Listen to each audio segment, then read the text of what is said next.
সুরূপা রন্ধনশালায় দেখো আজকে কি নিয়ে এসেছি আমরা। আজকে নিয়ে এসেছি দুধ পায়েস করব বলে, সিমাইয়ের পায়েস। দেখো দুধটা নিয়ে নিয়েছি।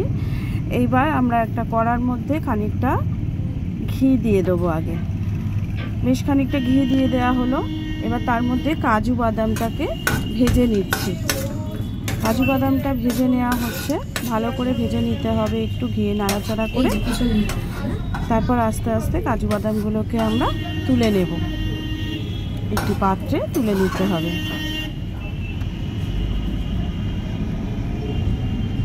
একে একে সব কাজু বাদামটাই আমরা তুলে নিচ্ছি।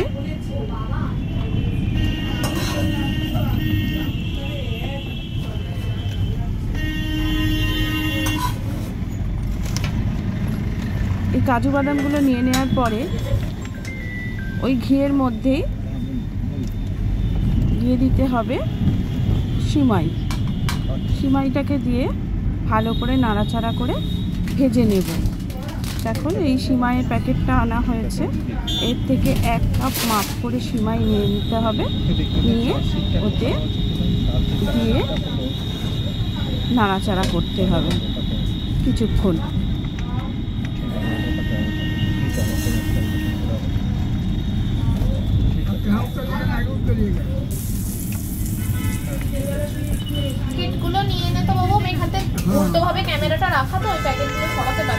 ভালো করে নাড়াচাড়া করে নিতে হবে।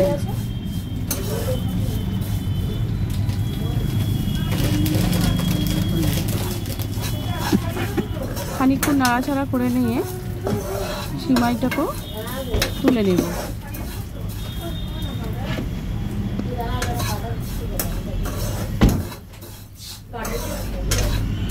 আস্তে আস্তে এবার সিমাইটাকেও তুলে নেব।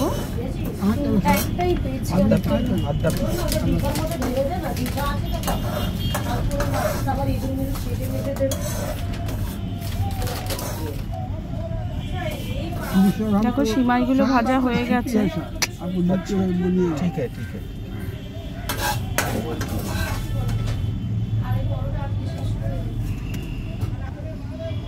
এইবারে সব সিমাইটা তুলে নেওয়ার পর দুধটা আমরা আস্তে করে এই পাত্রের মধ্যে ঢেলে দেব।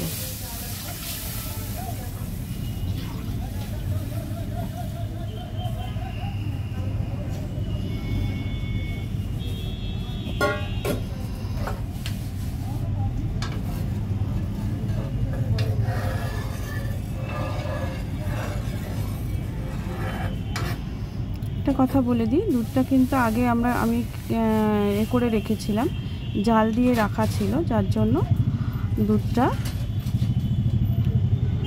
আমি গরমই ছিল। দুধটা দিয়ে এবার তার মধ্যে এলাচগুলো দিয়ে দিচ্ছি। এলাচগুলো দিয়ে এবার কিছুক্ষণ আর একটু পরেই ওই দুধটা থেকে খানিকটা দুধ আমি একটা কাপে তুলে নেব। নিয়ে আমুল দুধ আছে, সে গুঁড়ো দুধটাকে এই দুধের সাথে ভালো করে গুলে নিয়ে ওতে দিয়ে দেব। খানিকটা গুঁড়ো দুধ। আর যদি কেউ খোয়া দিতে চাও খোয়া দিয়ে দেবে, তখন এটা স্কিপ করে যাবে। কিন্তু এটা খোয়া দিলেও যেরকম কাজ করবে, খোয়ার বদলে যদি খোয়া না থাকে তাহলে এইটা দিতে পারো। উঁচু উঁচু 2 চামচে আমুল স্প্রে নিয়ে নেওয়া হলো। এবার এটাকে ভালো করে ফেটিয়ে গুলে নিয়ে ওতে দিয়ে দেব।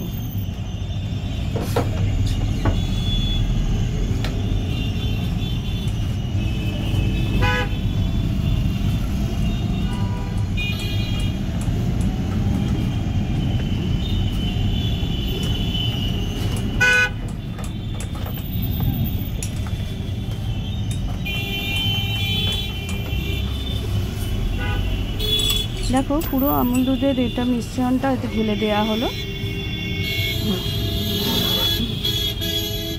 আরও খানিকটা দুধ নেওয়া হচ্ছে জাফরানের জন্য।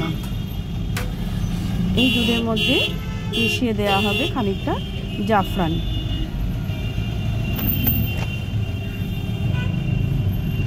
জাফরানটা দিয়ে একটু রেখে দেওয়ার পর এটাকেও ওর সাথে মিশিয়ে দেওয়া হবে।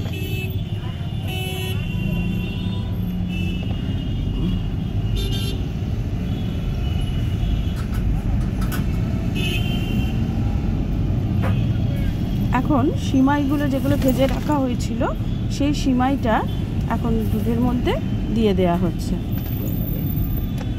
কাজুগুলো একটু পরে দেয়া হবে, কিন্তু সিমাইটা দিয়ে দুধের সঙ্গে মিশিয়ে দেয়া হলো। ভালো করে এটাকে নেড়ে দিতে হবে দুধের মধ্যে।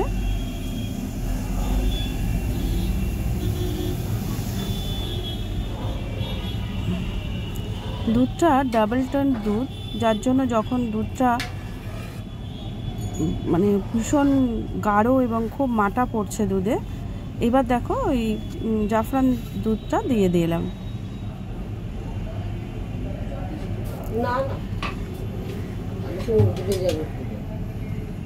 দুধটা খুবই ভালো দুধ, ডাবল টন দুধগুলো পায়েসের জন্য ভীষণ ভালো।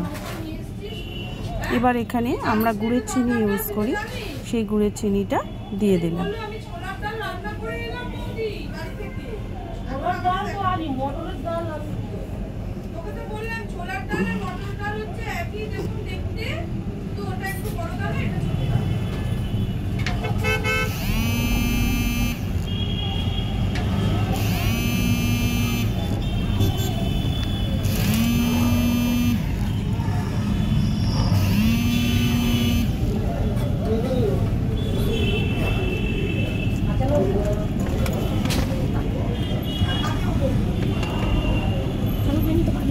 দুধটা ভালো করে ফুটতে শুরু করেছে, বেশ কিছুক্ষণ ফুটেছে। দেখো ভালো করে চারদিকে মাটাটা কীরকম আটকে গেছে।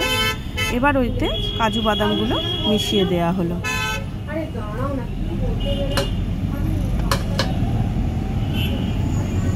ভালো করে ফুটছে দুধটা, দেখছো চতুর্দিকে কিরকম সর পড়ছে। আজকে ফোনগুলো খুব গন্ডগোল করছে, এতটাই ভালো দুধ। ওটা করে হয়েছে, ভিডিওগুলো মার্চ করতে হবে।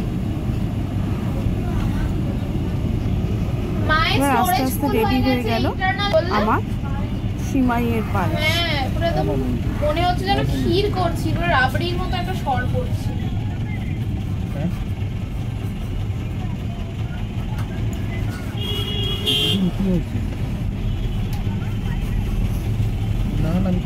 রেডি হয়ে গেল সিমাইয়ের পায়েস। দেখো বাটিতে ঢেলে নিয়েছি। এবার এর মধ্যে দেওয়া হচ্ছে খানিকটা কাজু। এটা গার্নিশিংয়ের জন্য দেওয়া হয়েছে, এমনিতে এতে ভেজে দেওয়া আছে। এখন গার্নিশিংয়ের জন্য খানিকটা কাজু বাদাম ওপর থেকে দিয়ে দেওয়া হলো।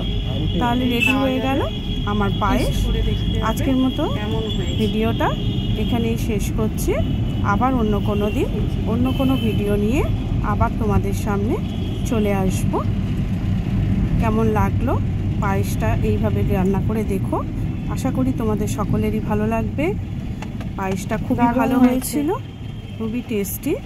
সিমাইয়ের পায়েস সকলের কাছেই খুব প্রিয়। অবশ্যই করে খেয়ে দেখবে, আমার মনে হয় তোমাদেরও খুব ভালো লাগবে।